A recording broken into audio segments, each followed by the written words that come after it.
ꯁꯣꯝꯗꯅ ꯀꯝꯗꯧꯔꯤ ꯑꯍꯨꯝꯁꯤ ꯆꯔꯥꯡꯅꯕ ꯑꯀꯤꯕ ꯄꯥꯈꯠꯄ ꯊꯣꯛꯀꯠꯄ ꯃꯌꯥꯝ ꯑꯁꯤꯅ ꯃꯁꯥꯗ ꯌꯣꯝꯁꯤꯟꯈꯤꯕꯅ ꯊꯛ ꯊꯛ ꯅꯤꯛꯂꯤ ꯌꯨꯒꯤ ꯅꯤꯁꯥꯒ ꯄꯨꯡꯆꯥꯏ ꯆꯥꯏꯈ꯭ꯔꯕꯅꯤ ꯀꯦꯡꯕꯗꯤ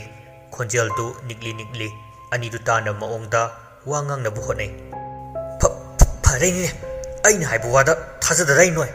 ꯑꯩꯗꯤ ꯆꯠꯆꯅꯤꯡꯗꯕꯅꯤ ꯊꯦꯝꯕ ꯅꯪꯅ ꯉꯔꯪ ꯉꯔꯪ ꯉꯪꯁꯤꯜꯂꯛꯇꯅ ꯆꯠꯂꯦ ꯐꯔꯦꯅꯦꯕ ꯀꯨꯏꯔꯔꯣꯏ ꯑꯩꯈꯣꯏ ꯁꯤꯔꯅꯤ ꯉꯁꯥꯏ ꯃꯌꯥꯝꯗꯒꯤ ꯍꯦꯟꯅ ꯀꯤꯔꯕ ꯊꯦꯝꯕꯗꯤ ꯋꯥꯒ ꯉꯥꯡꯗꯅ ꯇꯨꯃꯤꯟꯅ ꯂꯩꯔꯛꯑꯕꯅꯤ ꯀꯦꯡꯕꯒꯤ ꯋꯥꯗꯨꯗ ꯀꯩ ꯈꯜꯂꯨꯔꯕꯅꯣ ꯈꯪꯗꯦ ꯈꯨꯝꯅꯕ ꯍꯣꯠꯅꯩ ꯍꯦꯔꯥ ꯑꯩꯅ ꯈꯪꯄꯣꯠꯂꯣ ꯁꯤꯕꯣ ꯀꯅꯥ ꯈꯪꯅꯤ ꯁꯨꯃꯥꯏ ꯁꯥꯊꯤꯔꯝꯅꯦꯗꯤ ꯑꯩꯁꯤ ꯀꯣꯏꯕ ꯂꯥꯡꯕ ꯄꯥꯝꯃꯤ ꯈꯪꯅ ꯈꯪꯅ ꯅꯪꯅ ꯍꯧꯗꯣꯔꯛꯄ ꯅꯠꯇ꯭ꯔꯥ ꯁꯤ ꯋꯥꯔꯤꯁꯦ ꯅꯪꯉꯣꯟꯗ ꯀꯅꯥꯅ ꯍꯧꯗꯣꯔꯛꯑꯣ ꯍꯥꯏꯒꯦ ꯍꯥ ꯑꯅꯤꯁꯤꯒꯤ ꯃꯔꯩ ꯃꯔꯛꯇ ꯋꯥ ꯂꯥꯡ ꯉꯥꯡꯗꯅ ꯌꯨꯝꯗꯕꯨ ꯌꯧꯔꯕꯗꯤ ꯈꯟꯅ ꯂꯩꯖꯔꯤꯕꯅꯤ ꯗꯦꯕꯗꯤ ꯀꯤꯔꯤꯕꯅꯤ ꯃꯥꯁꯨ ꯃꯄꯨꯟꯁꯤꯒꯤ ꯑꯁꯤꯒꯨꯝꯕ ꯊꯧꯗꯣꯛ ꯊꯣꯛꯈꯤꯕꯁꯨ ꯂꯩꯇ꯭ꯔꯤ ꯉꯁꯤ ꯊꯦꯡꯅꯔꯤꯕꯁꯤꯅ ꯑꯍꯥꯟꯕꯅꯤ ꯇꯥꯔꯤꯕꯁꯤꯡ ꯑꯁꯤꯗ ꯑꯀꯤꯕ ꯍꯥꯏꯕꯗꯨ ꯐꯥꯎꯗꯨꯅ ꯇꯨꯃꯤꯟꯅ ꯌꯨꯝ ꯌꯧꯅꯕ ꯊꯧꯊꯔꯛꯂꯦ ꯂꯝꯕꯤꯗꯨꯗ ꯑꯁꯣꯏ ꯑꯉꯥꯝ ꯑꯃꯠꯇ ꯊꯣꯛꯇꯅ ꯍꯨꯆꯤꯟ ꯍꯥꯆꯤꯟꯅ ꯌꯨꯝ ꯐꯥꯎꯕꯗꯤ ꯌꯧꯔꯛꯂꯝꯃꯤ ꯇꯞꯅ ꯒꯦꯠꯇꯨ ꯍꯥꯡꯗꯣꯛꯏ ꯑꯗꯨꯒ ꯃꯤꯔꯛ ꯅꯥꯔꯛ ꯌꯦꯡꯂꯒ ꯆꯪꯂꯛꯏ ꯃꯈꯣꯟꯗꯤ ꯊꯣꯛꯍꯟꯗꯅ ꯒꯦꯠ ꯊꯤꯡꯖꯤꯜꯂꯝꯂꯒ ꯇꯨꯃꯤꯟꯅ ꯃꯈꯣꯏꯒꯤ ꯀꯥ ꯑꯗꯨ ꯇꯝꯅ ꯆꯪꯅꯕ ꯇꯧꯏ ꯀꯥ ꯌꯧꯔꯦ ꯊꯣꯡ ꯊꯤꯡꯖꯤꯜꯂꯝꯂꯒ ꯐꯃꯨꯡꯗ ꯐꯟ ꯐꯟ ꯀꯥꯈꯠꯂꯦ ꯑꯍꯨꯝꯗꯨ ꯇꯟꯖꯥꯗꯨꯗ ꯀꯥ ꯑꯗꯨꯒꯤ ꯃꯩꯁꯨ ꯄꯨꯠ ꯃꯨꯠꯈ꯭ꯔꯦ ꯗꯦꯕ ꯄꯣꯀꯦꯠꯇꯒꯤ ꯐꯣꯟꯗꯨ ꯂꯧꯊꯣꯛꯏ ꯐ꯭ꯂꯥꯁ ꯊꯥꯟꯒꯦꯅ ꯁꯦꯝ ꯁꯥꯔꯛꯄꯗ ꯒꯨꯍꯥ ꯑꯗꯨꯗ ꯇꯥꯈꯤꯕ ꯈꯣꯟꯖꯦꯜ ꯑꯗꯨꯒ ꯃꯥꯟꯅꯅ ꯑꯀꯤꯕ ꯈꯣꯟꯖꯦꯜꯁꯤꯡꯅ ꯃꯈꯣꯏꯒꯤ ꯀꯥ ꯑꯗꯨ ꯅꯤꯟꯕ ꯃꯈꯩ ꯇꯥꯕ ꯍꯧꯔꯛꯏ ꯀꯦꯡꯕꯗꯤ ꯀꯤꯕꯅ ꯃꯄꯥꯟ ꯊꯣꯛꯁꯤꯟꯈ꯭ꯔꯕꯅꯤ ꯑꯗꯨ ꯐꯥꯎꯕ ꯃꯁꯥꯅ ꯈꯪꯖꯕ ꯅꯠꯇꯦ ꯊꯦꯝꯕꯗ ꯌꯦꯡꯗꯨꯅ ꯑꯃꯝ ꯃꯔꯛꯇꯨꯗ ꯍꯥꯏꯔꯛꯏ ꯊꯦꯝꯕ ꯀꯩꯅꯣꯝ ꯇꯧꯔꯦ ꯀꯩꯅꯣ ꯇꯧꯔꯤꯁꯤꯕꯣ ꯑꯩꯈꯣꯏꯁꯤ ꯁꯤꯗ꯭ꯔꯣꯕ ꯈꯪꯗꯦ ꯊꯦꯝꯕꯁꯨ ꯄꯦꯔꯨꯝ ꯀꯦꯡꯕ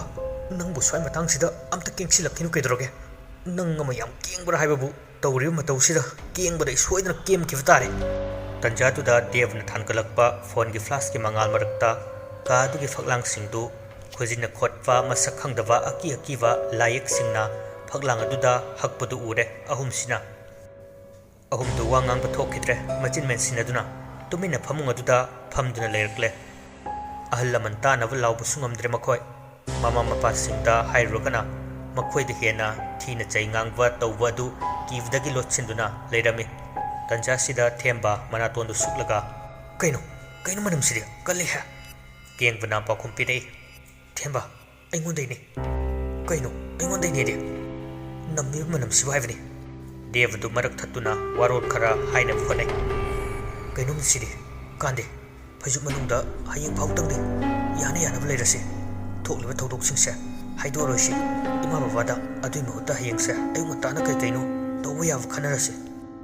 ꯐꯩꯖꯨꯞꯅ ꯀꯣꯛꯇꯣꯟ ꯌꯧ ꯐꯥꯎꯕ ꯆꯤꯡꯈꯠꯂꯤ ꯑꯗꯒꯤꯗꯤ ꯃꯄꯨꯟꯁꯤꯒꯤ ꯅꯤꯡꯗꯕ ꯂꯥꯏ ꯃꯈꯜ ꯁꯨꯅ ꯄꯜꯂꯒ ꯁꯣꯟꯗꯨꯅ ꯂꯩꯈ꯭ꯔꯦ ꯌꯦꯡꯍꯩꯗ꯭ꯔꯕꯅꯤ ꯃꯇꯧꯁꯤ ꯑꯍꯨꯝꯁꯤꯒꯤ ꯑꯁꯤꯒꯨꯝꯕ ꯆꯩꯔꯛ ꯑꯁꯤꯗ ꯌꯨꯝ ꯑꯁꯤꯒꯤ ꯑꯀꯣꯏꯕꯗ ꯃꯍꯧꯁꯥꯒ ꯃꯥꯟꯅꯗꯕ ꯊꯧꯑꯣꯡꯁꯤꯡ ꯎꯔꯛꯂꯦ ꯃꯥꯂꯪ ꯅꯨꯡꯁꯤꯠꯀꯤ ꯑꯣꯏꯕ ꯐꯤꯕꯝꯗꯁꯨ ꯑꯍꯣꯡꯕ ꯂꯥꯛꯂꯔꯤ ꯁꯥꯍꯨꯝ ꯅꯥꯏꯅ ꯁꯤꯠꯄ ꯃꯥꯂꯪ ꯑꯁꯤ ꯃꯥꯏꯀꯩ ꯑꯃꯔꯣꯝꯗ ꯑꯣꯟꯗꯨꯅ ꯁꯤꯠꯂꯔꯤ ꯍꯌꯦꯡꯒꯤ ꯅꯨꯃꯤꯠꯇꯅ ꯀꯔꯤ ꯑꯃꯨꯛ ꯊꯣꯛꯂꯒꯕ ꯉꯁꯤꯗꯤ ꯃꯔꯨꯞ ꯑꯍꯨꯝ ꯑꯁꯤꯒꯤ ꯈꯣꯡꯊꯥꯡ ꯑꯁꯤ ꯆꯨꯝꯃꯤ ꯍꯥꯏꯒꯗꯧꯔꯤꯕ꯭ꯔꯥ ꯅꯠꯇ꯭ꯔꯒ ꯂꯥꯜꯂꯤ ꯍꯥꯏꯒꯗꯧꯔꯤꯕ꯭ꯔꯥ ꯀꯔꯤ ꯊꯣꯛꯂꯒꯕ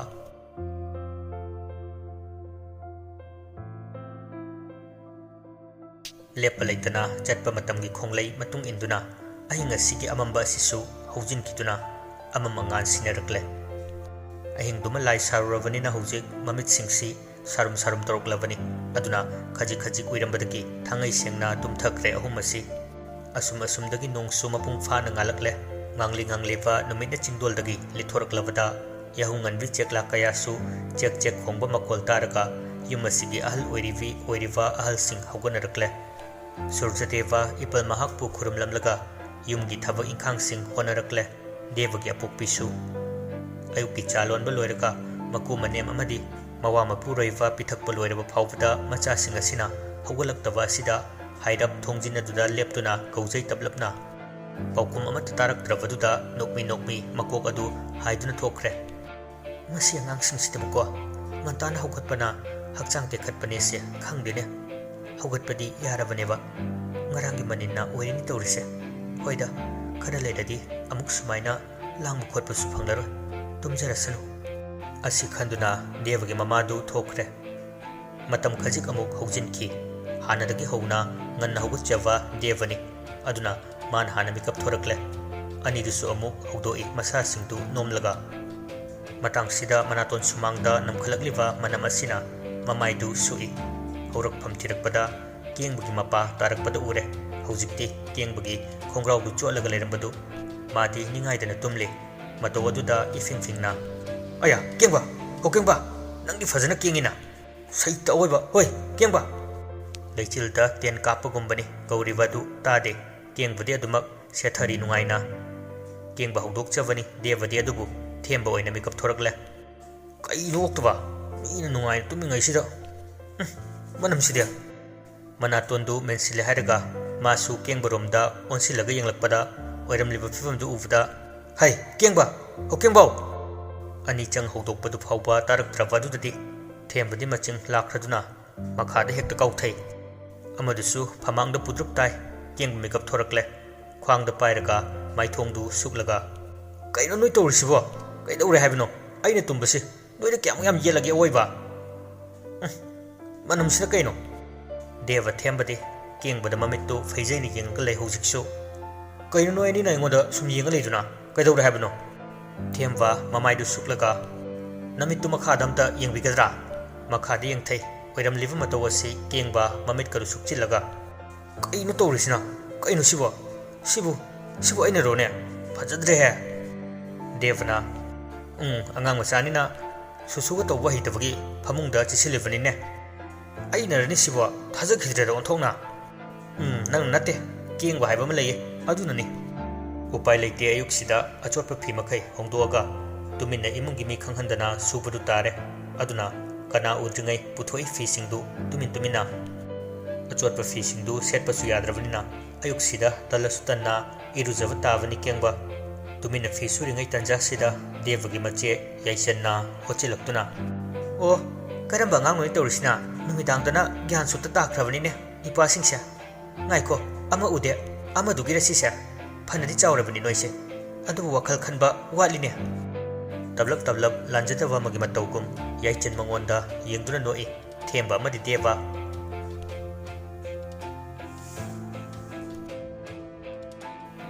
mayamdu ayuki chak isingsu chavloinare chaksu charavanina chatnava sem sarakle kengba amadi themba deva mangonda hairap yenglaga jirol oina deva khaptana moongda kengbana fido deva ai tapna horen lakpro keno torga lorage nathruga nang thinge sthilo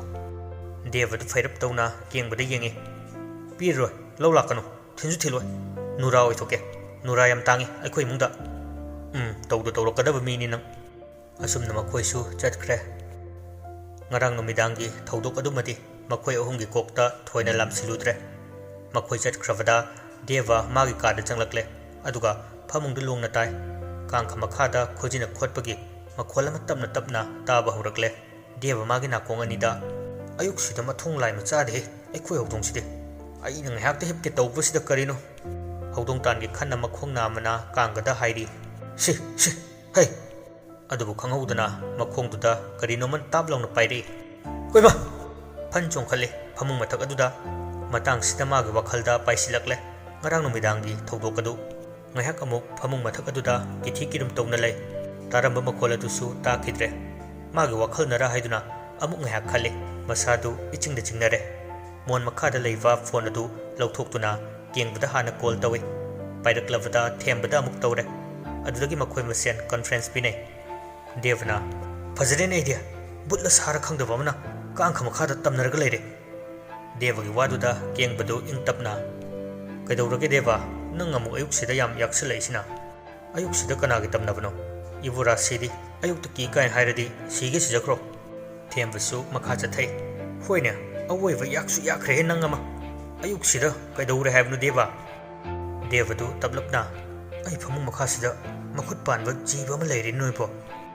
thembana taning laktuduna as adu thong yeksaro thamme ngak to uige chak ngan tan pijaravani fajarine yumdadi thabak leitabnina tum leiva tabni kengbusu wa mateng pangsilei adune deva nangko fanadi gyan tabra khanbani amarom de ekta mai mamine yare hore numidang wairam punase thameko phone am toranu aisi phaira ro he good night Gyan Sutata Silamlaga, Anisi, Devabu Aranba Siramlaga, Tamkre Fonadu, Deva Wamachet Amapauva, Haibakimatamga Pangodre, Matawanina, Achumba Sadana, Mangtum Tatuna, Wahedpada, Devadu, Mata Head of Sana Fami, Angan Barakta Levrina, Toina Kesuki with the Powder Haibu, Narang Numidangi, Todo Adu, Amumu, Ningsing Lufadi, Masasi, Kirum Lauriva, Masu, Kina Kina, Adumakip Takre.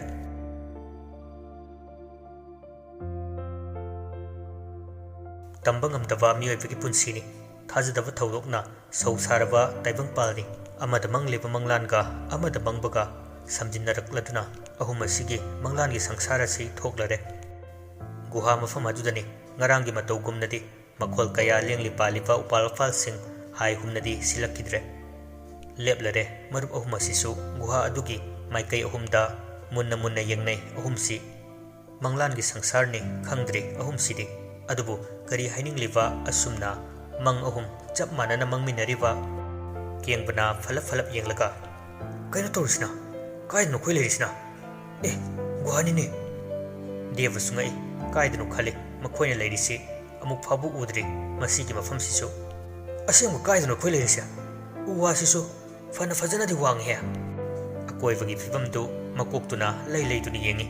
Temba Dugamu, on Silaki. Numidanglo, Ayuklo Nutilo, Huzixa. I Gianam it of Toktre. King Banaba Compire. The same day swide in a sadre. Tarakle, Congelama, Loxin from Kangdava, Isagi Surgum, Gangbagi Conja, Ahuma Sigina Konda, Tarakle, Kangi, Guha Dugi, Manung the Guinea Haifa, Aduna, Guha Manungaduda, Yang Nabuhone, Kong Tangzin Bahawi, Adubu, Guha Dugi Manakta, Kajikta Pava, Naksin Badingamdre, Adubu Amuksu Kangdri, Ahuma Sinadi, Makoina Tang Liva Kong Tangasi, Machi Ling the Haivadu. Jairakasida Tari Congelasisu, Sum Kan Kalakle. Lepa Kambanaidana, Jingli Sursu, Akiva Amata Faudi Haibabu, Angakbana di Talima Dosi, Uwadanatana, Asongbana Pikaya, Asupam Famsing Sulady, Marak Adudagi, Pingo Setpi Ahlama, Tapna Toraktuna, Kutangalakle, Inak the Lau Haivagi, Matagum, Ahum to the Onsinduna, Uwa Fangde Sapamsu, Kumzili, Angova Fisina, Mamit Watva, Tembana Hana Ure, Mataudu, Maduda, Deva Madiking Buda Onsinduna, Tahatahana. Wait, Kemba, Deva, tu, as the Pingo should be Alamana. Could Kalise, Law Hirakan Tori, Amtiangome, tu, Asida. Aladuna Liva Domda, Makutu Tille, Tiambagi Matauda, Anidusu, Yang Torakle, Tilliva Domda, Ure Makoenisu, Liva Haladugi Mataudu. Ngahak Munna, Yang Gale, Hanubi Adugi Matauda, Tangnabami Gupta, Makoehum, Haladugi Mangda, Kambrangna Lemrade, Tiamba Madi, Ikankangi. Pura Hollywood ni sidia. Nungjaw magi mathakta tapna famthai ahalsi sakti admak lole haidokte kumlivani fiziduna mangalama thokle angowa fiadu mangal leiba matawni tai ahumsida adubu ahumsinadi thoina khanjilude mitmang da leiriba hanupi adugi matawda tumina tingak yengbana mathau oidi ahumasigi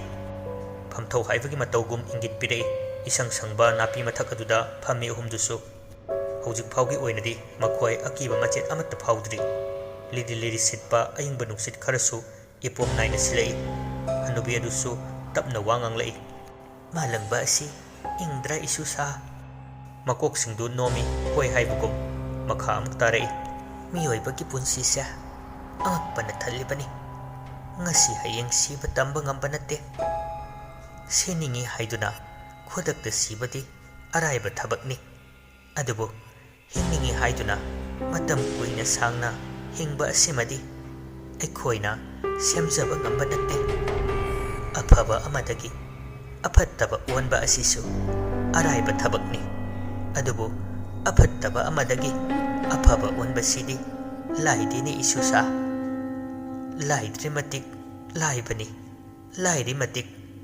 laidabani isana isagi punsi semjaba araiba natte Adubu, Semdrabara, Haibasu, Semini ko isusa, Natrane.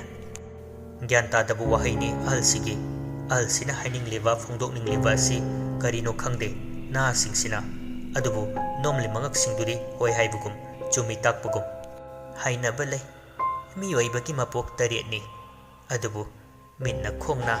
Udubrani Noiba, Udri Haibugum, Mangaktu hairi ahumdu. Mapu mana nakhoi ahumgi mathakta changyeng kaya taurakledo khangba takalu isu singsidi matam pumbada nakhoi na thangba khongthang khuding tungmang yengodo matam khuding medyeng khuding ningsingbagi irolnungda thamudo isu sa cheksilukko nakhoi kanagi nakongda wa ani yauphade ko pukning ani longphade do matingsu lauphade kanagi adubu amuksu matinggi maru oi lausing pukai tansilu wahi wata cheksilu pauta khuding kanthok haide wari khuding chusinne samjinne langli kumni adubu amuksu manade makhoi mangla nate taivangni khandana leiribani sakchu khangnadriva hanubi asigi warol sida atava gyandagi tadava gyana heli haivda haiban bathokloi nahaga oire thawa wasadana leithoi yengba amadi themba ani sina thawa sadrasu deba madi munna tari ahal sina hairiba singasi tawbagi dimasu loinamak gyan taba makti nate tadava kharasu adumak yauribani haiba loiraba male ahal sisu haifet tablapna noglai khonjel khaktamak tahanbani ahum sina sakfamdi haujuk phawbo uba natri ahal sigi nakhoi pukning changna tai haina khale aduna nabok aihaksu chatnaba tawrage nakhoisu inthi jana layuko maikhugum manil onduna minmangmaktada leiramba sakfamdu thangnaba mikupta mangkhre ukhidre karisu ihang hangba mafam onkhre supnatagi guha adukhak mangaire makhoina uriva iseng sengna ingakna leijerambani manglandi ipakta tawri haiba khangdabanina adubu luthava wakhal khandavida makhoigi thokpa wari amada tawri thangnaba mikuptani mitmangda manil karaba amuba fi amana paisilakpadu manglandagi taibang phaurakle gyan tarakpada humangna pukluk lupammi amata nate anita nate ahumak chap manana mikap thorakle mihulgi khongjel su niknik launa mapal thoke tawna chonglamle ngaihakti khanpham khangde pura puri wakhal tadana ayingba amada yenglaka leirambani tebadu ayingba nuksin masada yerakpada gyan khanglak laktuna hairap akoibatuda yengi ngasai magi kangkha makhagi thodoktu hojik wakhalgi jaga amadagi paisilakle hairap makoktu pakthaduna yengi kari leibunu haina ude karisu khalli magi wakhalnara ngasai aigi khongda paisilakpadu bapnarane bapnateda masima oirena hek haibasu ngamdre khanjanaba matauda ngahak asum phami manglangi thodok adusu kaudri nongmata mangda thokpa thodok tasengna liba ngamdaba debani ngaihak ningsinglambasu matat ningsingni matat kauni adubu ngasigi manglan sidi tasengna thokpa thodok amagumna masada phaurari ikhang khangi phol lakpagi khonjelduna yengi kanano khana themba oiramlabada amuk petrojano tumba fabani thembase maikune pung kya takhrajano pung du khang yengi ngasai mana hepthakiba matam adudagi kharadi hujinlamle phone du sat paikhale themba kaidore mangama mangine kai mangnoni nangnabo mangduda muk khong hamamiro as minai sidi ado kaino haidu hairo ngarang numida aikoina chatlubu buhado adugi mangmangi aduga ahalamana waka pangangda ngangi gyamen tade ado ngasigi mangsidi ti mai tae nan khaidi ai mangsa fajana ningsingdabani mikap tholadi ado ngasidi ningsingboi wane adugane amuba moigi sibagi mathakta telanga pahenba fido mamin kaiba o chundwa adudo paisilakpani mi maisida adai mikap adum thogle phagi nate koi haise nang amuk phagi tawena khalamgani asengbaini chumdi chumiko themba nang haise chumme me aibu phagi tawgidro adudi kainom leire wari se themba lairoi tawri wari se kainomni kaino haise manare thembaga debaga gi manglan anisi haire thembada tammi devana pau kaya matang sida kengbagi warolsu taninglakpana call tawsili adu pairakte amuka tawsili pairakle handakti yam tanba khonjelda kaino themba onthong yat khreda ngakta tumbasida ꯑꯗꯣ ꯉꯥꯏꯈꯣ ꯀꯩ ꯃꯪꯒꯦ ꯅꯪ ꯍꯧꯖꯤꯛ ꯑꯩꯔꯣ ꯑꯩꯕꯨꯗꯤ ꯑꯩꯈꯣꯏ ꯁꯥꯏꯒ date ꯀꯟꯅ ꯇꯧꯔꯤ ꯆꯧꯒ ꯏꯟꯃꯤꯟꯅꯗꯅ ꯅꯨꯡꯉꯥꯏꯈ꯭ꯔꯦ ꯐꯖꯅꯗꯤ ꯅꯣꯏꯗꯤ ꯆꯥꯛꯆꯧꯋꯣ ꯊꯝꯈꯤ ꯄꯠ ꯀꯛꯈꯤ ꯀꯦꯡꯕ ꯃꯁꯥꯅ ꯇꯨꯝꯕ ꯊꯨꯒꯥꯏ ꯍꯥꯏꯕꯒꯤ ꯁꯥꯎꯔꯤꯕꯅꯤ ꯋꯥꯔꯧꯔꯤꯅꯤ ꯈꯪꯉꯤ ꯑꯅꯤꯗꯨꯁꯨ ꯉꯥꯏꯍꯥꯛꯀꯤ ꯇꯨꯡꯗ ꯀꯦꯡꯕ ꯃꯁꯥꯅ ꯑꯃꯨꯛ ꯀꯣꯜ ꯇꯧꯁꯤꯜꯂꯛꯏ ꯀꯟꯐꯔꯦꯟꯁ ꯊꯥꯗꯣꯛꯏ ꯊꯦꯝꯕ ꯗꯦꯕꯁꯨ ꯌꯥꯎꯔꯤ ꯅꯠꯇ꯭ꯔꯣ ꯑꯩ ꯃꯪꯗꯅꯦ ꯑꯩꯈꯣꯏꯅ ꯆꯠꯂꯨꯕ ꯒꯨꯍꯥꯗꯣ ꯎꯕꯩ ꯋꯥꯅꯤ ꯑꯗꯩ ꯑꯩꯅ ꯂꯩꯋꯥ ꯃꯌꯥꯝ ꯑꯃ ꯀꯥꯝꯃꯒ ꯒꯨꯍꯥꯗꯣ ꯐꯨꯝꯖꯤꯟꯕꯅꯤ ꯃꯤ ꯑꯗꯩ ꯑꯍꯜ ꯑꯃ ꯊꯣꯔꯛꯑꯒꯅꯦ ꯑꯩꯉꯣꯟꯗ ꯏꯕꯨꯡꯉꯣ ꯀꯩꯅꯣ ꯅꯪ ꯇꯧꯔꯤꯗꯣ ꯀꯥꯏꯅ ꯍꯥꯏꯕꯗꯅꯦ ꯑꯩꯅ ꯄꯥꯋꯔ ꯊꯛ ꯀꯥꯞꯁꯤꯟꯕꯅꯤ ꯃꯥ ꯑꯗꯨꯝ ꯇꯠꯂꯦ ꯊꯦꯝꯕꯗꯨ ꯍꯛꯀꯥꯝ ꯂꯥꯎꯅ ꯆꯠꯂꯤ ꯐꯣꯟꯗꯨꯗ ꯗꯦꯕꯁꯨ ꯂꯣꯛ ꯈꯪꯈꯨ ꯈꯨꯖꯤꯜꯂꯛꯏ ꯍꯧꯔꯛꯄꯒꯤ ꯋꯥꯗ ꯗꯦꯕ ꯊꯦꯝꯕ ꯑꯅꯤꯁꯤ ꯃꯨꯟꯅ ꯇꯥꯔꯝꯕꯅꯤ ꯀꯦꯡꯕꯒꯤ ꯃꯆꯨ ꯆꯥꯏꯕ ꯋꯥꯗꯨꯗ ꯇꯥꯅꯤꯡꯂꯛꯇꯗꯨꯅ ꯁꯨꯝ ꯇꯧꯕꯅꯤ ꯀꯦꯡꯕꯁꯨ ꯅꯣꯛꯃꯤ ꯃꯈꯥ ꯇꯥꯔꯛꯏ ꯅꯣꯏꯁꯤꯗꯤ ꯍꯣꯏ ꯅꯣꯏꯅ ꯉꯁꯥꯏ ꯍꯪꯂꯛꯄ ꯀꯩ ꯃꯪꯉꯤꯅꯣ ꯍꯥꯏꯗꯣ ꯉꯁꯤꯁꯦ ꯃꯪꯒꯤ ꯋꯥꯔꯤ ꯂꯤꯕ ꯗꯦꯒ ꯇꯥꯕ꯭ꯔꯕ ꯏꯊꯥ ꯊꯥꯖꯗꯅ ꯍꯪꯂꯛꯄꯁꯤ ꯆꯤꯡꯅꯗꯕ ꯉꯝꯗꯦꯅꯦ ꯑꯩ ꯑꯗꯣ ꯉꯔꯥꯡ ꯑꯩꯈꯣꯏꯅ ꯆꯠꯂꯨꯕ ꯃꯐꯝꯒꯤ ꯒꯨꯍꯥꯗꯣ ꯑꯗꯨ ꯃꯪꯕꯩ ꯋꯥꯅꯤ ꯍꯅꯨꯕꯤ ꯃꯁꯛ ꯂꯣꯠꯄꯤ ꯑꯃꯅ ꯂꯥꯛꯑꯒ ꯀꯩꯅꯣ ꯌꯥꯝ ꯍꯥꯏꯔꯝꯃꯤ ꯑꯩꯗꯤ ꯊꯣꯏꯅꯒ ꯇꯥꯁꯤꯜꯂꯨꯗ꯭ꯔꯦꯗ ꯑꯗꯩ ꯐꯤ ꯑꯃꯅꯒ ꯃꯥꯏꯗ ꯄꯥꯏꯁꯤꯜꯂꯛꯄꯒꯨꯝ ꯇꯧꯕꯅꯤ ꯑꯗꯨꯝ ꯃꯤꯀꯞ ꯊꯣꯛꯂꯛꯑꯦ ꯑꯗꯨꯒ ꯑꯃꯨꯛꯀ ꯇꯨꯝꯒꯦꯅ ꯇꯧꯕꯗ ꯅꯣꯏꯅ ꯌꯦꯜꯂꯛꯏꯁꯤꯅꯤ ꯁꯤꯅꯤ ꯃꯪꯉꯕꯣ ꯑꯗꯣ ꯁꯤꯗꯤ ꯑꯁꯦꯡꯕꯅꯤꯀꯣ ꯐꯥꯒꯤꯅꯤ ꯀꯥꯏꯅ ꯈꯜꯂꯒ ꯂꯩꯔꯝꯅꯤ ꯀꯦꯡꯕꯒꯤ ꯋꯥꯁꯤꯗ ꯗꯦꯕꯅ ꯑꯩꯈꯣꯏ ꯍꯣꯔꯦꯟ ꯅꯨꯡꯁꯥ ꯈꯔ ꯂꯩꯊꯔꯛꯑꯀꯥꯟꯗ ꯋꯥꯔꯤ ꯁꯥꯟꯅꯗꯧꯕ ꯂꯩ ꯍꯣꯔꯦꯟ ꯊꯦꯡꯅꯔꯁꯤ